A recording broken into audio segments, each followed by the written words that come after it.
recent years, cases that once seemed destined to fade into silence have begun to speak again.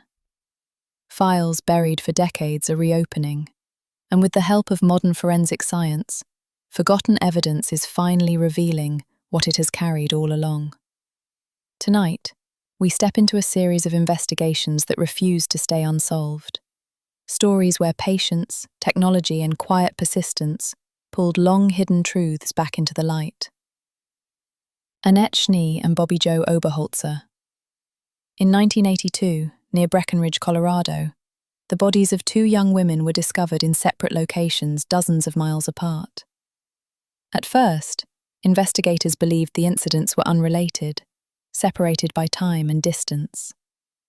Yet subtle similarities, and one unusual clue, a bright orange sock, would eventually connect both cases and lead to a shocking truth. On January 6, 1982, 29-year-old Bobbie Oberholtzer left home at 7:15 in the morning. Like many times before, she hitchhiked to work. She and her husband Jeff had been married for about 4 years and lived in Alma, roughly 20 kilometers from where her body would later be found. That evening, Bobbie called Jeff to say she planned to meet friends after work. He offered to pick her up, but she replied that someone would give her a ride home. Jeff prepared dinner and waited. At some point he fell asleep and woke close to midnight. Bobbie had not returned. Alarmed, he drove toward Breckenridge. Her friends told him she had left the bar around 7:30 p.m, and they assumed she had found a ride. Jeff went to the police immediately, but officers declined to open a case so soon after her disappearance. Bobbie was an adult, they explained, and there was no sign of immediate danger. All he could do was wait. The next morning, a farmer living about 50 kilometers from Breckenridge found a driver's license in his field bearing Bobbie Oberholtzer's name. When Jeff and two friends arrived to retrieve it, they discovered more troubling signs. Bobbie's blue backpack lay in the snow, along with a hat and glove marked by faint traces of blood. Nearby, several blood-stained tissues were frozen to the ground. Jeff organized a search with friends. Within 2 hours, after covering more than 20 kilometers, they found Bobbie Jo's body. She had been shot twice. When police arrived, they faced a grim scene with very few clues. The only footprints in the snow belonged to Bobbie and the search party. A plastic restraint was fastened around her wrist, and nearby lay a single, bright orange sock. That same night, police received a report that 21-year-old Annette Schnee was missing. Annette worked as a waitress in Frisco, Colorado, and like Bobbie, she often hitchhiked to and from work. The similarity immediately linked the cases in investigators' minds. Following standard procedure, detectives first questioned Jeff Oberholtzer. When asked whether he knew Annette, he initially said no. But after seeing her photograph in the news, he remembered picking her up once while she was hitchhiking and giving her his business card. He insisted he had never seen her again and denied any involvement in her disappearance or his wife's death. 6 months later, police received another call. A young woman's body had been found roughly 20 kilometers from where Bobbie Jo had been discovered. It was Annette Schnee. Her remains were badly decomposed, but investigators noticed a chilling detail. On her left foot was a single, bright orange sock, the missing pair to the one found near Bobbie Jo. Jeff's business card was discovered in Annette's wallet, and he quickly became the primary suspect. Detectives reconstructed a possible timeline. Annette had last been seen in Breckenridge around 4 p.m, speaking with an unidentified dark-haired woman. Investigators theorized that about an hour later, she began hitchhiking home and was picked up by Jeff. According to this hypothesis, he drove her down a remote road, assaulted her inside the car, and when she tried to escape, shot her. Her right sock, they believed, remained in the vehicle. They then suspected he went to collect Bobbie. Perhaps she noticed the sock, sparking an argument. When she fled the car, she dropped it into the snow and Jeff fired after her. Yet Jeff maintained he had an alibi, claiming he was at a friend's house during the time of Annette's death. 2 months later, he passed a polygraph test. With limited forensic technology available in the early 1980s and no stronger evidence, the case stalled for nearly a decade. In December 1990, detectives received new forensic results. The blood on Bobbie's glove and on the tissues found in the field was re-examined using modern DNA testing. Investigators discovered it belonged not to Bobbie, but to an unknown man, and it did not match Jeff Oberholtzer. Attention shifted to other suspects. In February 1982, a taxi driver named Thomas Edward Luther had been arrested for attacking a young hitchhiker. While incarcerated, he reportedly boasted about being connected to a killing. His girlfriend claimed he had not returned home the night Bobbie disappeared. Investigators hoped they had found their man, but DNA testing ruled him out. Another suspect, Tracy Petrocelli, who had killed his fiancée in 1981 and later committed additional crimes in other states, also came under scrutiny when detectives learned he had worked at the same hotel as Annette. Again, there was no match. It would take 40 years for the truth to emerge. On the night of January 6, 1982, during a fierce snowstorm with temperatures plunging toward -30 degrees, a sheriff from Breckenridge happened to be flying over a mountain pass on a commercial flight. Through the storm, he noticed flashing headlights below, a signal for help in Morse code. He alerted the crew, who radioed local emergency services. Within minutes, rescuers arrived. Fire Chief Dave Montoya recognized the stranded driver as Alan Lee Phillips, a former co-worker from the mines. Phillips explained that his truck had become stuck in the snow and that he had injured his face while trying to free it. He was rescued and sent on his way.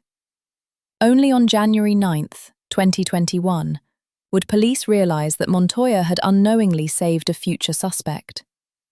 A newly assigned detective on the Schnee Oberholtzer case turned to a company specializing in genetic genealogy, United Data Connect. The preserved DNA sample from the blood on Bobbie Jo's glove was sufficient to pursue advanced analysis. When uploaded to public genealogy databases, it produced a direct familial lead: 2 brothers, Bruce and Alan Phillips. Only one still lived in Colorado near Breckenridge and continued to work in the mines: Alan Lee Phillips. He was arrested at the age of 70 and charged with 2 counts of first-degree murder. Investigators concluded that Bobbie Jo had not been fleeing her husband that night, but Phillips. After offering her a ride, he diverted onto a remote road and began to harass her. Bobbie struck him under the eye with a brass keychain Jeff had given her for protection. When she escaped the vehicle, she dropped Annette's orange sock, the clue that would later bind the 2 cases together. On November 7, 2022, Alan Lee Phillips was found guilty and sentenced to 2 consecutive life terms. Investigators believe he may be responsible for additional victims whose stories have yet to surface. Gail Barres.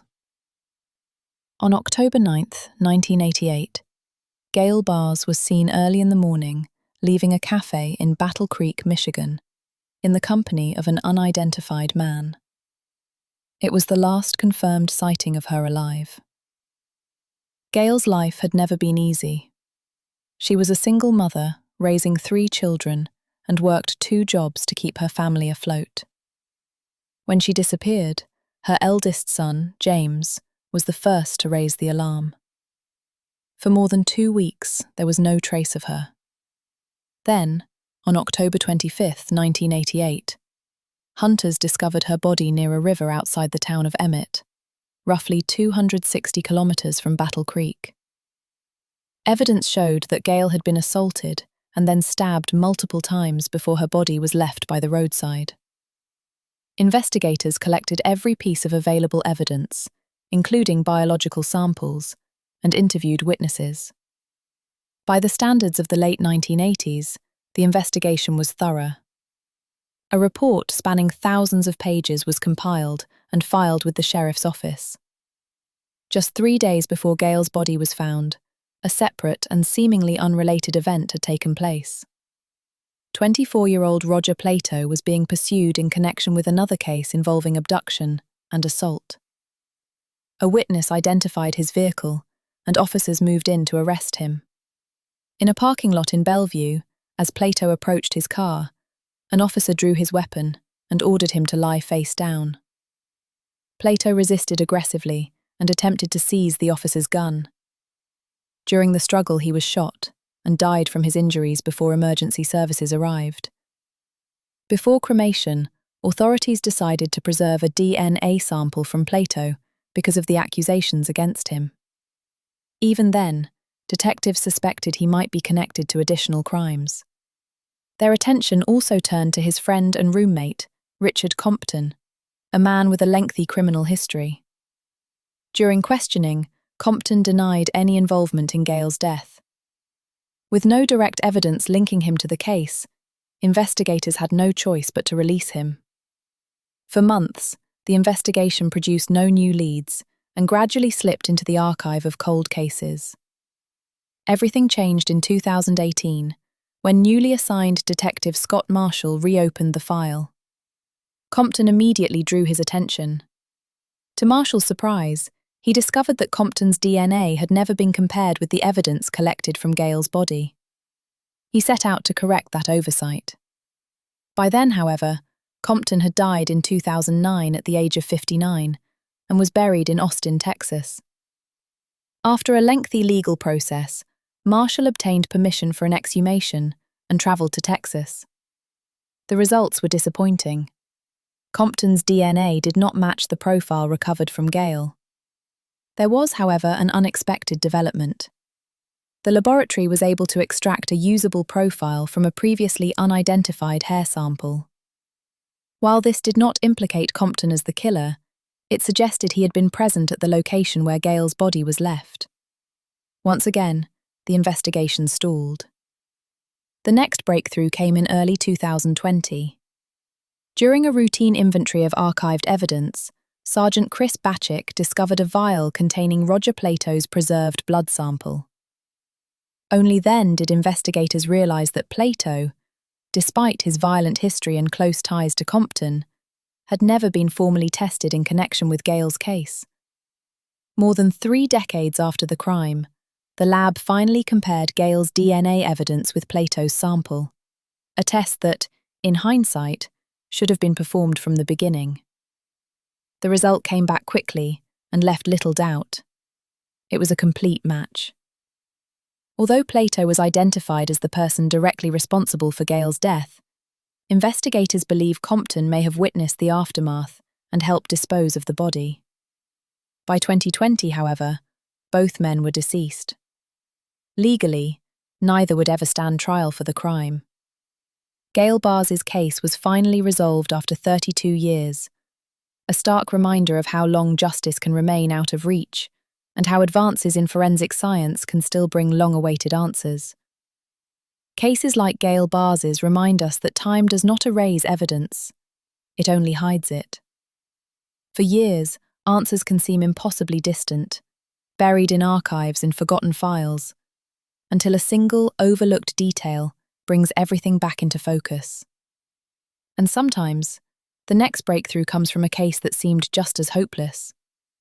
The story of Stephanie Summers would follow a similar path, one where patience, persistence, and modern science finally uncovered the truth. On August 30th, 1980, Stephanie Summers was supposed to spend the day with her nephew.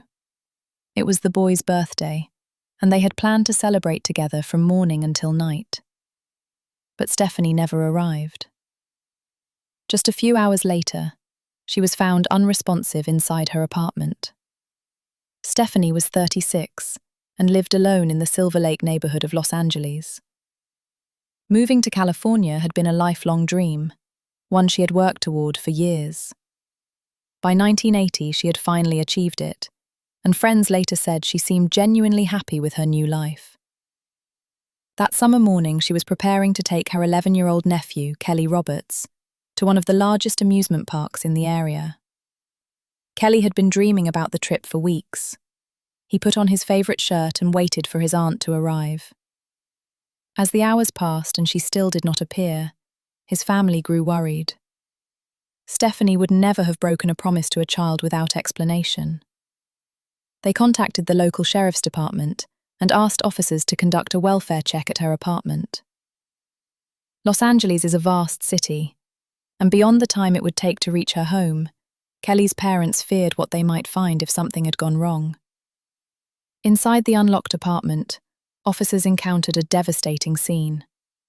Stephanie's body lay on the kitchen floor. Evidence showed that she had been assaulted and attacked multiple times with a sharp object, and she had also suffered heavy blows to the head. Forensic teams secured the apartment and carried out a careful examination, recovering biological evidence that would later prove crucial. Detectives interviewed neighbours and searched for witnesses, but the investigation soon stalled. There were no clear leads, and the case gradually faded into the background. Everything changed in 2014, when information from a prison informant pointed investigators toward Harold Anthony Parkinson, who was already serving a sentence for another killing. Records showed that Parkinson had lived less than 2 kilometers from Stephanie's apartment at the time of her death. When detectives compared his DNA with the sample preserved from the original investigation, they obtained a conclusive match. Parkinson's defense argued that the DNA could be explained by a prior consensual relationship. Prosecutors countered with testimony from Stephanie's friends and relatives, who explained that after a brief marriage she had come to understand her personal identity more clearly and was not involved with men at the time of her death. The trial stretched on as Parkinson maintained his innocence.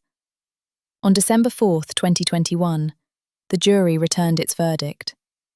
Harold Anthony Parkinson was found guilty of first-degree murder and sentenced to life imprisonment without the possibility of parole. After more than 4 decades, Stephanie Summers' case finally reached its conclusion. The next case would reveal a different path to the same destination, a story where time, technology, and persistence once again converged to uncover a truth that had been buried for years. Bonnie Baker.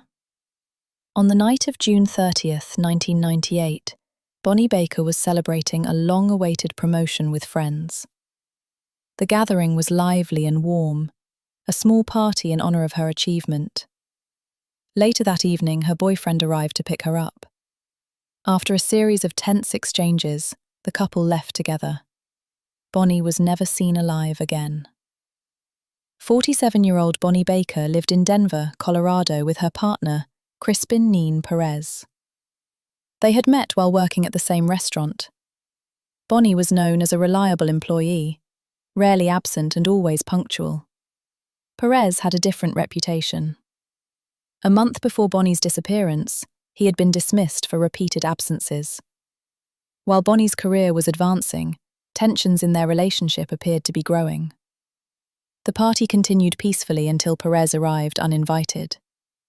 Witnesses later recalled that he immediately caused a disturbance. He reacted with visible jealousy when he saw Bonnie smiling and talking with others. Some guests believed he might have been under the influence of substances. His behavior was volatile, and the atmosphere in the room shifted instantly.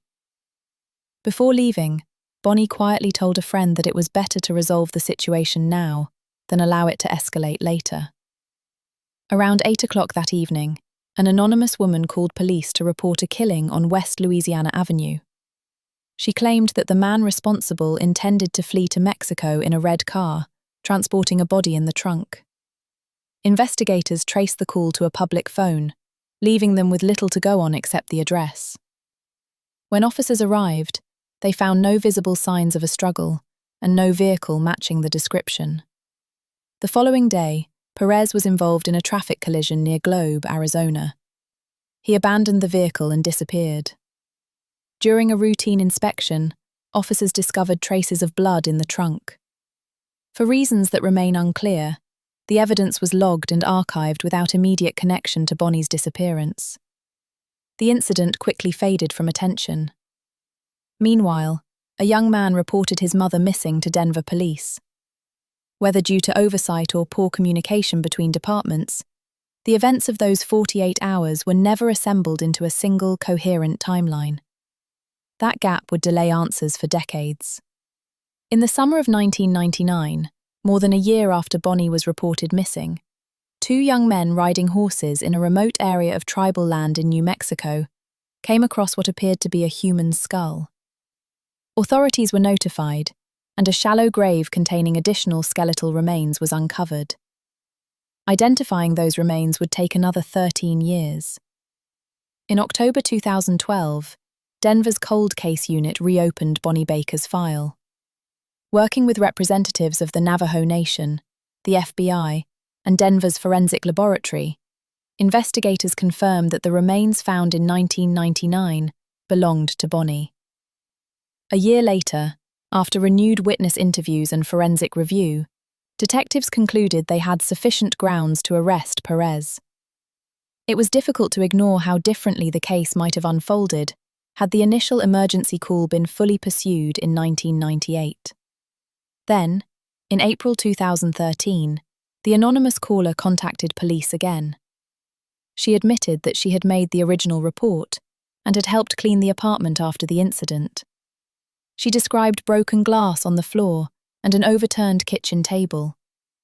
She also provided a detailed description of the red Geo Prism and its license plate. Her identity and relationship to the couple have never been publicly disclosed. Crispin Neen Perez was extradited from Mexico to Denver in 2020 to face charges. In early 2022, he was convicted of kidnapping and first-degree murder and sentenced to 20 years in prison. If you found this video compelling, consider subscribing and supporting the channel. It helps me continue researching and telling stories like these. The next part of this series will be released on Wednesday, so make sure you're subscribed and have notifications turned on. You won't want to miss it. Thank you for watching, and I'll see you in the next episode.